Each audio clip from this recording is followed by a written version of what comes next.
Have you ever had a best friend? Maybe you have a best friend now. Someone say no. I'm not sure if that says things about the quality of friends that you've had or your disposition. I'm just, have you ever had multiple best friends? Yeah, it's kind of like a woo thing, but it also can make things kind of interesting. Like when your multiple best friends like get to know one another, especially if they're from different walks of life, and just how those dynamics play out, how those friends get along with one another. You ever been like fought over by different best friends? Like, guys, there's enough to go around. I had two best friends in elementary school, and we were, I don't know, kind of thick as thieves, did everything together, trick-or-treated, hung out every weekend, all that sort of stuff. And as we got to the end of elementary school, we were like, we're going to be best friends forever. We are going to be best friends forever. It's May. I'll see you in August. We're going to be best friends forever. And when I started middle school, I experienced just a real shock because one of those friends of mine, sort of one of the group of three, made a bunch of new friends really quickly or had sort of known them already from the community, made those friends, and then really left me and my other friend. We weren't friends like overnight. I showed up to middle school and I went from being best friends with this person to them like not looking at me or talking to me in the hallway. And it was like it was clear that like we hadn't like gone our separate ways. Like they had found new friends and we were, left behind. And that was incredibly painful for me and really traumatic, honestly. A couple years later, in the 8th grade, my family moved, and we moved into the neighborhood, the sort of feeder neighborhood for my middle school, where all those other kids that my best friend got, we moved into their neighborhood. And I kind of learned, like, oh, this was the cool elementary school. I was kind of from the lame elementary school, but this is where all the cool kids are awesome. And I moved next door, and I was like, oh my gosh, I'm going to get to be friends with all these people. And I began to hang out with some of those kids, but I had also sort of learned from the way I had been treated in 6th grade that it meant, well, I need to say goodbye to this friend group in order to join this friend group. And so I began to replicate the pattern of behavior that had been done to me. And I stopped hanging out with the friends that I had, and I started hanging out with this new group of friends. And I was like, cool, I've got this new group of friends. Well, one night, I was at a party. There was some large gathering, I don't know, at one of these new kids' houses, like 15 kids are invited or so, and we're all hanging out, and the parents are coming at like 10 or something, and like 9:45, parents start to show up, and the kids start to go home. 9:50, 9:55, 10 hits, and it's just me and a handful of like the core guys in this group of friends, including that one kid who I had been best friends with, and I'm in like the last 5 or 6, like wow, I really got new friends. And about 10:10, a car comes up the driveway. And I think it's my parents. But it actually was one of the moms of one of those other guys. And, she pulled up and, got out of the car and opened the door. And he went to go get in the car, but so did all those other remaining guys. And I was like, what is happening? And, they're all going to hang out more without me. And so I was the last, this is tragic. I was the last kid left at a party at this other kid's house that he left. The host of the house left to go hang out somewhere else. I was just like, but I'll never forget the moment of going, oh, I'm never going to be in with these people, and I've made a terrible mistake. Why are friendships so awful, but also so good? Like, why do we need friends so badly? Why do we long for friendships? Maybe you have a story that is hopefully less utterly tragic than the one that I just told, but maybe one that is still really painful. A friendship that went south, a time when you thought you were in with some group of people and all of a sudden the rug got pulled out from under you. Just a friendship maybe that you thought was going to blossom into something better and then it didn't. Well, maybe you have a story like that that's on your mind right now. And if you do, you know that friendships are wonderful things. We need them in life, and also they're sources of incredible pain. Why is that? Why are friends so great and so awful? Why do we need friendships in our lives? Is there any hope for having good, lasting friends and friendships in our lives? In other words, can God save us from friendlessness? These are the questions we're going to be looking at today. I've titled today's sermon, Can't My Friends Just Get Along? We're in the middle of a sermon series called Can't We All Just Get Along? Where we're seeking the scriptures for biblical wisdom on forming and keeping quality relationships. We've looked at a number of different topics so far, including relationships in community or dating relationships. And this week, we're looking at friendships, what the Bible has to say for forming and keeping quality friendships.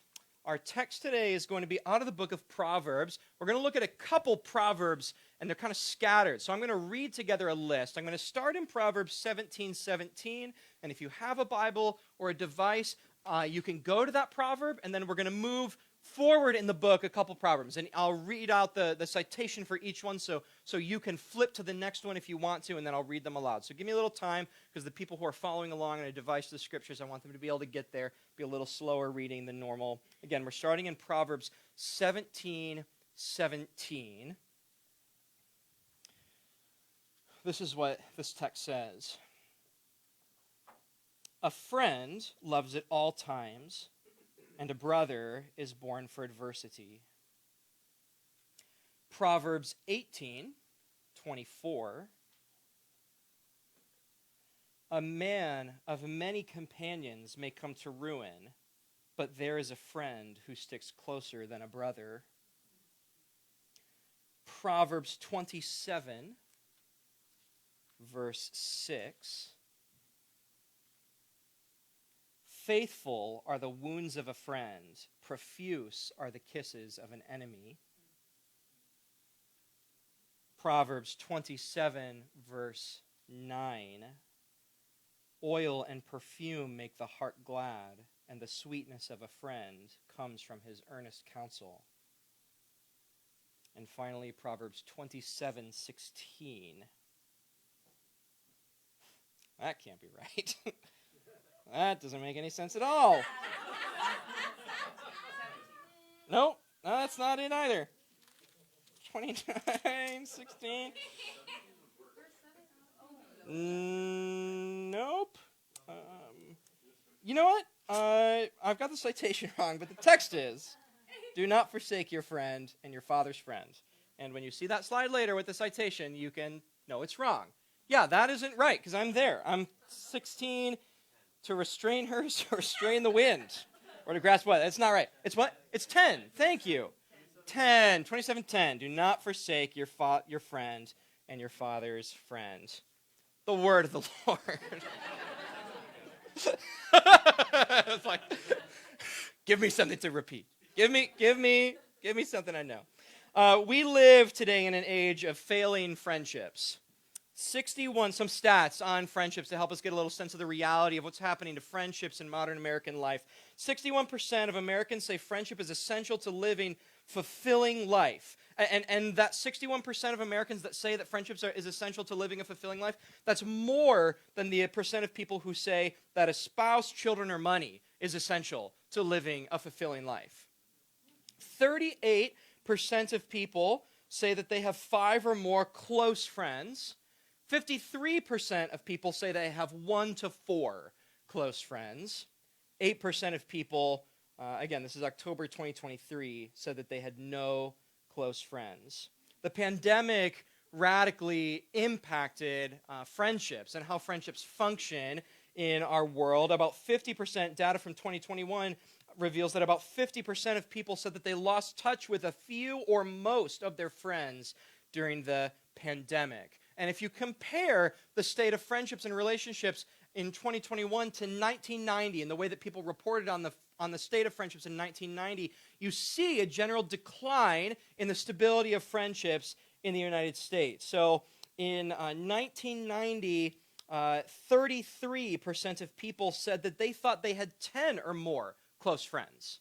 So in 1990, 1 in 3 people said, I have 10 or more close friends. In 2021, 13% of people said that they had 10 or more close friends, down from 1 in 3 to 1 in 10. In 1990, it was 3% of people that said they had no close friendships. Only 3 out of 100 people in 1990 in the United States said, I have no close friendships. That number went up to 12% of people by 2021. The study found that the more friends you have, the more likely you are to be satisfied with how many friends you have. In other words, people report being satisfied with their number of friends as they have more friends. You have more friends, you say, I'm satisfied with the number of friends I have. You have less friends, you go, I wish I had more. Something's wrong with friendships. We look at these numbers and we're like, yeah, it isn't supposed to be this way. A decline in friendship, a decline in faithfulness, and rising numbers of people saying that a lack of friendship in my life is something that's a serious issue. Proverbs 27 verse 10 says, do not forsake your friend and your father's friend. And this biblical text is reflective of what we all know instinctively for some reason to be true about friendship. Friendship should be a lasting, faithful thing. And so we shouldn't be wondering about whether or not we're going to be faithful to our friends. That text even says, or your father's friend. In other words, the biblical world assumes something about a quality friendship that is generational. That if your parent had a close friend and you had an opportunity to show your faithfulness to them, you should, based on the strength of the friendship your parents had with them. Friendship should have a generational bond to them. Friendships are essential to our lives, but they're in trouble. And multiple sources record declining satisfaction and declining longevity in people's friendships in the modern world. But what is a friendship? Let's take a second to think about this. What is a friendship, and what makes a friend different from some other kind of relationship? What is a friend?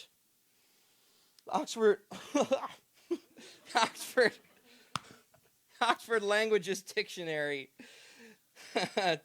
says this about what a friend is.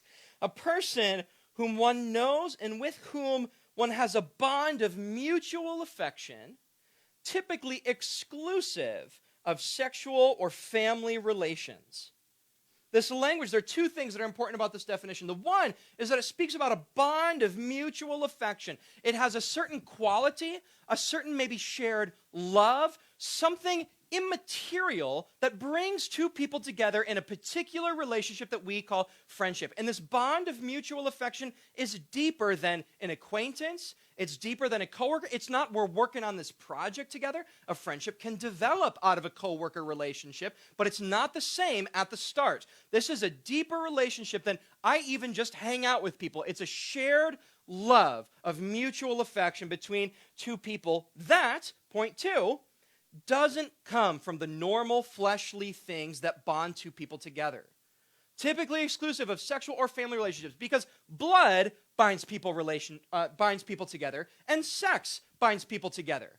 A friendship doesn't have an intimately obvious fleshly component to it where we go, this is why we're friends, because of this thing that we share in the flesh.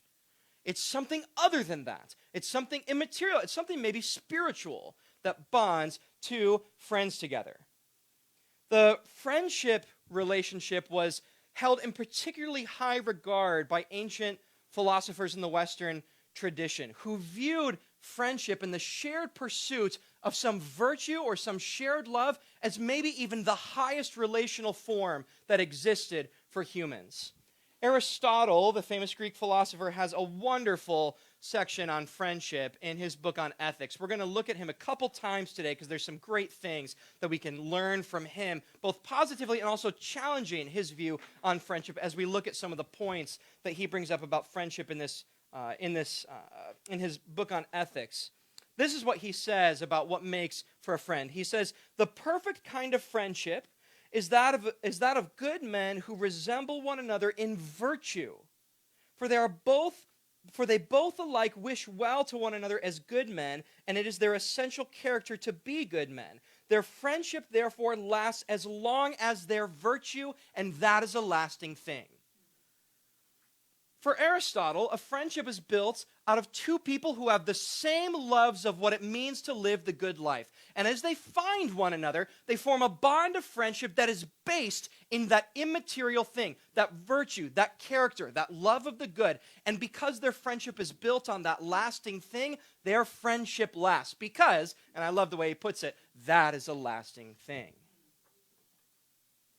A friendship is a strong spiritual bond with another person, not rooted in the flesh or some particularity of why it makes sense in the world's eyes for us to be friends, but in some immaterial spiritual bond that we share. And this is why it hurts so dang badly to lose friends. We lose friendships for many reasons. Conflict. We just drift apart in life for some reason. Politics, people are losing friends all over the place today because of politics. Maybe just boredom. If we're really honest, we go, oh gosh, this friendship is not giving me something I thought I was getting. I don't know, I'm kind of bored with it. It feels awful to admit that, but that's kind of where I am. Maybe just a change in life circumstances, and all these things erode the bond that was the shared bond of love that brought the friendship together in the first place. And so sometimes our friendships fizzle and end. And when they do, we feel like it matters that it ended. It hurts. It's a painful thing. We don't look at the end of a friendship and go, well, that obviously was supposed to end. It ran its course, right? Like we drove to the place, we hit the destination, we got out of the car, we're done. No one pursues meaningful friendships thinking that they're going to end. And yet they do, and when they do, it's incredibly painful. There was an article on this in The Atlantic titled, "It's Your Friends Who Break Your Heart," and the author is reflecting on the end of certain friendships in her life and why they hurt so badly. She says this, "It's the friendships with more deliberate endings that torment. At best, those dead friendships merely hurt. At worst, they feel like personal failures, each one amounting to a little divorce. It doesn't matter that most were undone by the hidden tripwires of midlife," she talked about earlier, marriage, parenthood, life's random slings and arrows. "By midlife, you've invested enough of your relationships that every loss stings." She goes on to say, "There was a friend I lost to parenthood, utterly. There was no operatic breakup. She moved away. I made zero effort to stay in touch. But whenever I think of her, my stomach chirps with a kind of longing. I miss her, or who she was, or who we were." The author bemoans here the loss of a friendship that was lost to changing life circumstances, which is an interesting thing, because it should make us think, what sorts of things should shipwreck a true friendship? Should changing life circumstances actually end a friendship that was a real, lasting, friendly bond? And if we think that life circumstances should end our friendships, then we should just be going into all our friendships going, hey, we're here together right now, we're in college, or we're at this job, or whatever, and we're friends for this time. It's going to be great to be friends with you for 3 years, 4 years, whatever, and then we'll be done, we'll move on. But no one approaches friendships that way because we all have this weird inbuilt sense that changing life circumstances should not shipwreck a true friendship. I should carry my true friends with me across changing life circumstances. Once we start thinking this way, we need to ask ourselves the question, if our friendships are failing, but we need friends and have a sense that real friendships should last, then chronic failure is not an option, and we need to begin to ask the question, what is a real, true, lasting friendship built on? Is it built on life circumstances? Is it built on shared interests? If it's built on any time-bound thing, the friendship will only last for as long as that thing lasts. What do friendships need to be built on in order for them to be lasting? On what can we build better friendships? The Bible pulls out 3 dynamics that make for a lasting friendship. They're very different than the things that the world builds friendships on. The world mostly builds friendships on utility. There's some gain I'm getting from this relationship in this moment. It might even be a good thing. It might be a mutually agreed on thing. We want to have fun together. Perfect, we're friends. But I'm gaining that. And once I stop gaining that mutual fun, the friendship fizzles. Do you see what I'm saying? And you can take the word fun in that sentence I just said and replace it with any other kind of utility that a friendship might serve. These are the sorts of friendships that the world helps us to build. Friendships that are built on some kind of temporal utility that are bound to break down once the utility has lost its usefulness. Aristotle writes on this, as well. He writes about friendships that are built on some sort of gain or profit. He says this: the friendship whose motive is profit or gain ceases when the advantage ceases. For it was not one another that they loved, but the profits. Look at that again. It was not one another that they loved, but the profit. This is how the world constructs friendships. Relationships of utility built on mutual gain, and once the costs outweigh the benefits, we're done being friends. This friendship's over. The Bible suggests 3 different kinds of foundations that make for a lasting, well-built friendships. 3 dynamics that are present in any true friendship.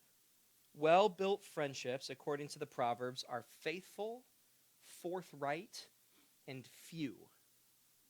Well-built friendships are faithful, forthright, and few. Faithful. Proverbs 17:17 says, "A friend loves at all times, and a brother is born for adversity." Well-built friendships are not about advantage, even mutual advantage.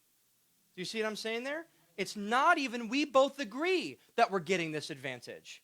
That is not a sure enough foundation for lasting friendships. They're built on a shared value of faithfulness. We are showing up to this friendship, loving and valuing faithfulness in this relationship. We practice and learn faithfulness together over the course of a friendship. Sure, we discover other shared joys and interests and common cause that round out the stuff of the friendship over the course of our journey as friends. But the foundational thing, the thing that it is built on, is a valuing of faithfulness. Well-built friendships are built on faithfulness. Well-built friendships are also forthright. They speak in a certain way. They're not unkind, but they are honest. At times, painfully honest. And that if that kind of speech is not present, then a true friendship is not to be found there. Proverbs 27:6 and 27:9 read this: "Faithful are the wounds of a friend, profuse are the kisses of an enemy. Oil and perfume make the heart glad, and the sweetness of a friend comes from his earnest counsel." Well-built friendships are friendships that are built on speaking honest, upbuilding words to one another. And both of those things need to be present. Upbuilding, earnest counsel, but also honest. A friendship that is just full of encouragement without any sort of forthright, honest challenge. Or, "Hey, why don't you pause before you do that wild thing?" Or, "Hey, I've just been noticing this thing about your life. What's going on there?" Friendships that don't have that second element, that are just positive, cotton candy, fluff speech to one another, are not real, honest friendships. And frankly, every single friendship is going to go through some incredibly difficult and challenging time where, if we have not already learned how to speak forthrightly to one another, that conflict will shipwreck the friendship. Every friendship is going to go through some conflict. And if we don't know as friends how to talk to one another about hard and conflictual things already, by the time we get there, we won't be able to learn it in the conflict. The conflict will just ruin the friendship right then and there.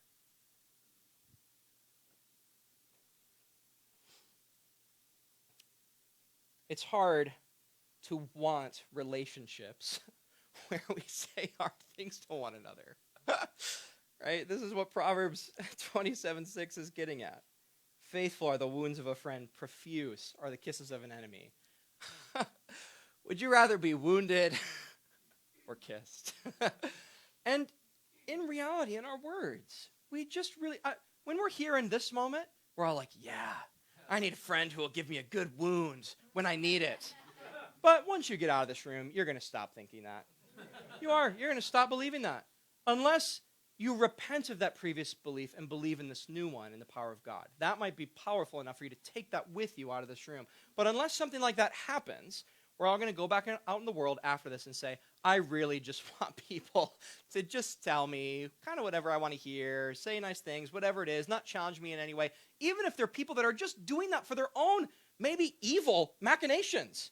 Like this word says, like from an enemy. We would rather have an enemy say just flowery stuff to us than a friend come to us and say, what I'm about to say is going to wound you, but I'm going to wound you in love. We're trying to lean into this forthright culture of speech in our church right now. Wow, that's part of why we're doing EHR. To be able to have relationships where we speak to one another in honest but upbuilding ways. And also we're learn how to speak honestly in a way that is about the benefit of a different person. We're not trying to create some self-righteous truth tellers, whatever. I'm going to run around and tell the truth. We're all friends here, so we're going to start telling the truth about all the things we see about each other. Maybe you've been in relationships or cultures like that. There's a way to be honest about things that we see in the lives of one another that is upbuilding and that is humble. And we're trying to do that as a church right now. I hope that the EHR courses, most of the people in this room are doing it. I hope it's a blessing to you. And I hope that you're learning and being challenged by precisely these sorts of things. To learn how to stop the small little white lies that we tell one another in community. To learn how to stop the faking and say, what would it look like to be able to be honest in relationship about one another? Because first of all, I've learned how to be honest about me. I've learned how to be honest about myself.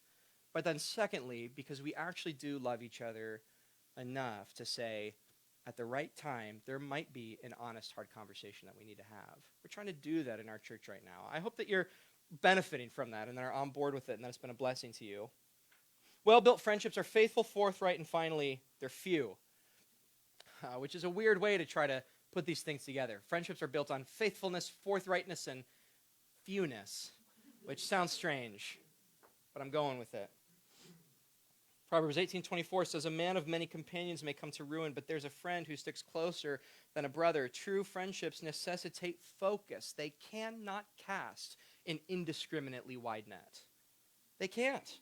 There are certain kinds of friendships and companions that can. And sometimes in our lives, we're like, I'm just looking to be around people. All those things are great. But if we're looking for deep, lasting, hopefully lifelong friendships that we take with us over time, you simply cannot have I'm just going to try to gather up whatever, whoever. It takes focus and it takes faithfulness on our part to at times limit ourselves relationally in order to invest in these few people and places. These are the foundations upon which lasting friendships are built. Faithfulness, forthrightness, and fewness. So, where do we get them? And where do we find them? Well, the answer is we get lasting friendships, faithful, forthright, few, focused friendships by being those things ourselves first. We choose to be faithful. We learn how to be forthright. We accept the limitations that comes from loving a few. And as we embody those things first, we become people who are able to have and find the kind of friendships that we say that we want. There's a major point running underneath a lot of the sermons in this sermon series that if you don't take anything else away, this is one thing that you should take away. In order to have a chance at getting the kind of relationships that you want in your life, you have to embody those relationships in yourself now. Before you have that relationship, you have to do it now. And of course, the real challenge with that is that there is no guarantee that you're going to get the relationship that you've prepared yourself for. And that is why no one would have the strength or power to handle relationships in that way unless they had the power of the trust of God. That's the only reason you would do this.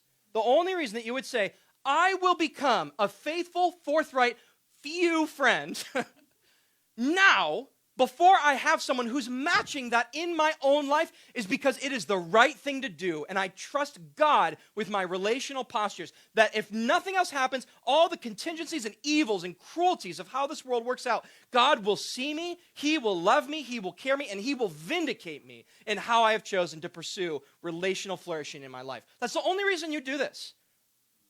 It is also the only way that you can become the sort of person that wants the kind of relationship that you want to have.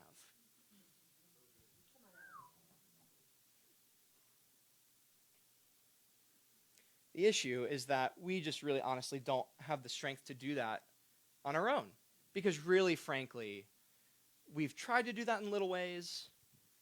And, just the pain of trying to be a friend to somebody when they weren't a friend to us is honestly just staggering. It hurts so bad. It hurts so badly. And we're just going around in the world going, why would I try to be a friend to somebody when they haven't been a friend to me?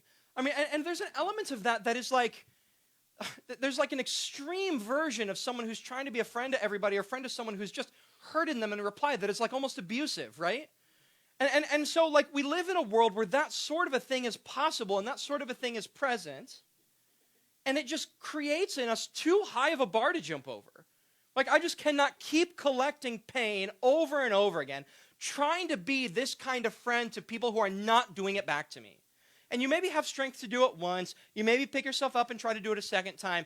But like, come on, the third, fourth, fifth time you're running through your life and you're like, I'm done doing that. People have failed me over and over and over again. Where am I going to get the strength to be a friend to somebody else when no one's being a friend to me? I wonder if you have songs that come into your mind, right, when you think about friendship, songs that embody friendship. One song that was playing in my mind all week was the Toy Story song. You've got a friend in me. You've got a friend. I knew you wanted to sing it. Let's go over it. Yeah.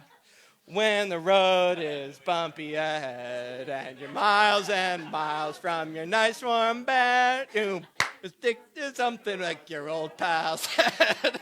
You've got a... Exactly, friend of me. And that song, it feels like friendship. The song is friendship. It feels like it.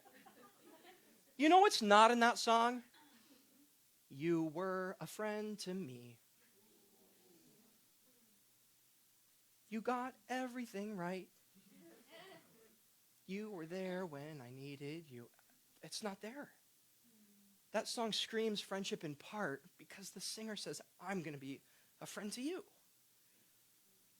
Where on earth in the world do we get the power and strength to be a friend to somebody when other people have not been a friend to us?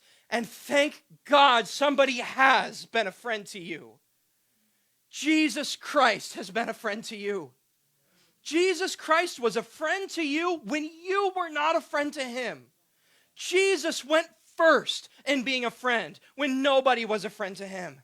And because Jesus did that, you have a friend. You have a friend in Jesus, and if you have a friend in Jesus, you have a friend in God. And if you have a friend in God, you have strength to be a friend to other people first, because God was first a friend to you. Jesus died to be your friend and to make you his friend. At the Last Supper, Jesus is talking to his friends, ostensibly his friends. He calls them his friends. He shares some last words. And then he says this. He says, John in 15:13, greater love has no one than this, that someone laid down his life for his friends. Leave that up for a second. Greater love is no one than this, that someone would lay down his life for his friends. And you know what? Just a little bit after this, Jesus is going to do this. He lays down his life for his friends. And almost none of those people who he said these words to proved to be his friend in that moment. Almost none of them. So they actually weren't his friends. They proved to not be his friends. And yet he laid down his life for them anyway. So who did he die for? If they proved to not be his friends and he's laid down, do you see what I'm saying? Who did he die for? His act of love was not a death because they were his friends. It was a death to make them his friends. He said, I will be a friend to you. I will show the ultimate sign of friendship by sacrificing my life for you. And as I do that, my act of love is so strong that you are my friends now. You don't have any choice about it. I have made you my friends. Jesus died not because they were his friends yet, but because he wanted them to be his friends. And so he loved them first as a friend before they were able to reciprocate it to him. And Jesus has done that for every single person in this room.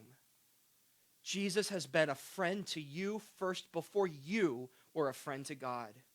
Before you were a friend to him. Before you were faithful. Before you were honest and forthright about yourself in relationship to Jesus. Before you allowed your friendship with Jesus to be a selective lens on your life.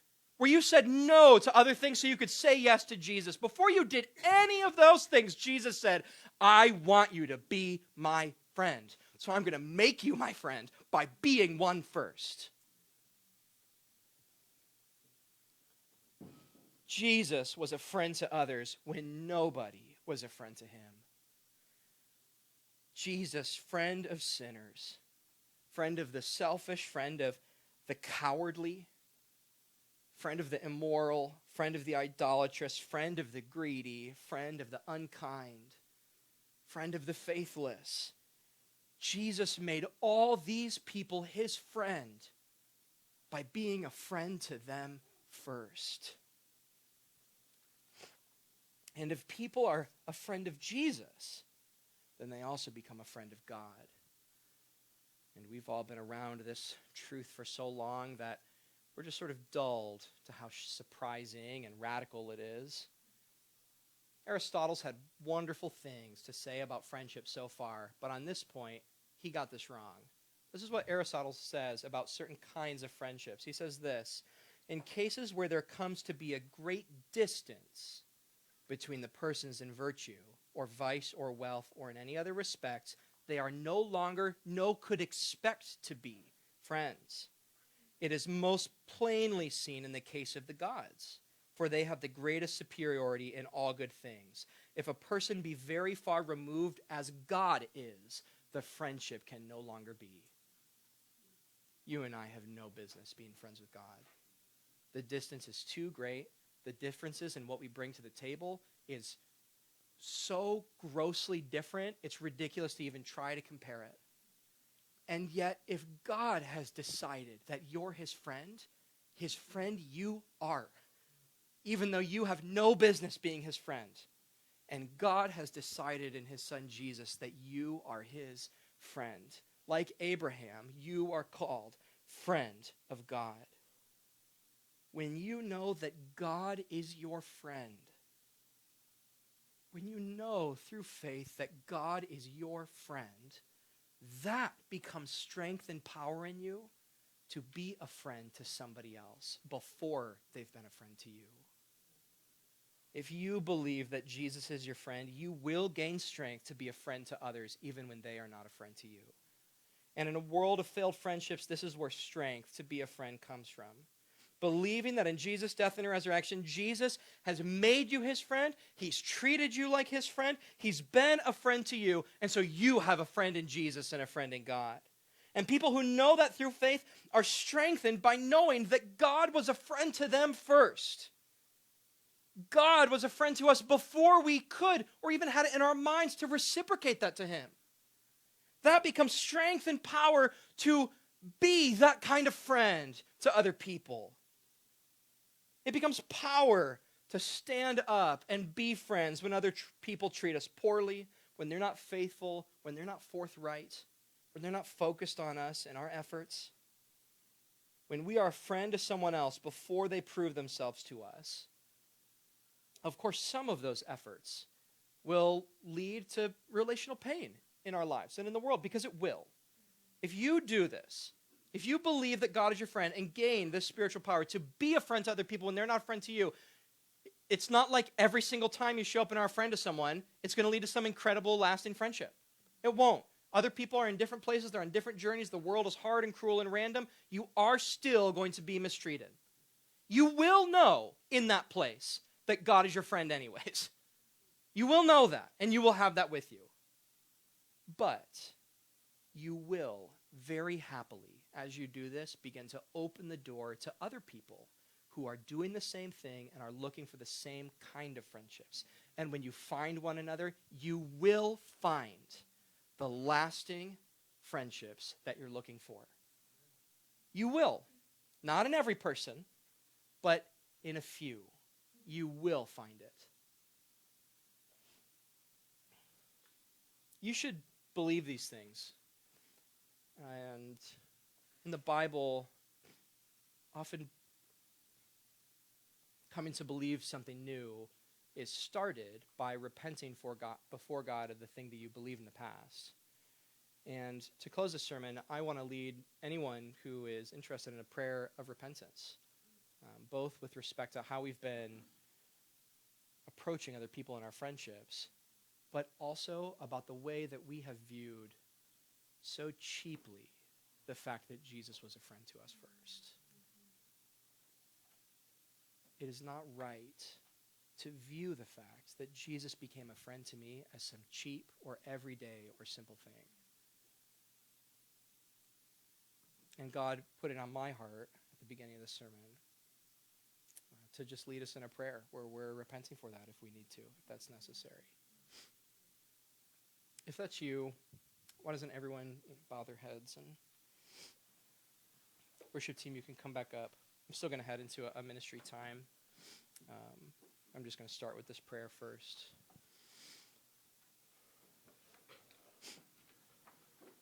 Heavenly Father, we come before you today. Lord, you see us in our friendships in our lives. And God, you see the wins and the joys. And Lord, you see the pains and the losses. And Lord, those pains have led us, honestly, if we're honest, to repeat those same patterns of behavior towards other people, like I did. And Lord, it's not right to treat other people that way just because I've been treated that way. And so I'm sorry about that. And Lord, I ask that you would heal me from the hurts I've gotten from false friends, and that you would make me a better friend to other people.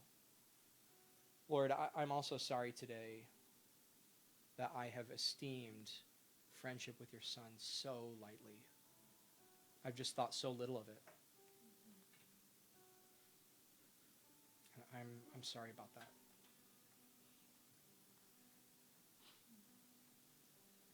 God, I thank you that you have made me your friend through the incredible, loving gift of friendship extended by your Son, Jesus. And God, I want to receive all over again today, in a weighty and sincere way, what a treasure it is to be called a friend of God. Thank you for these, Lord. Thank you that we have a friend in Jesus. We ask for these things in Jesus' name. Amen.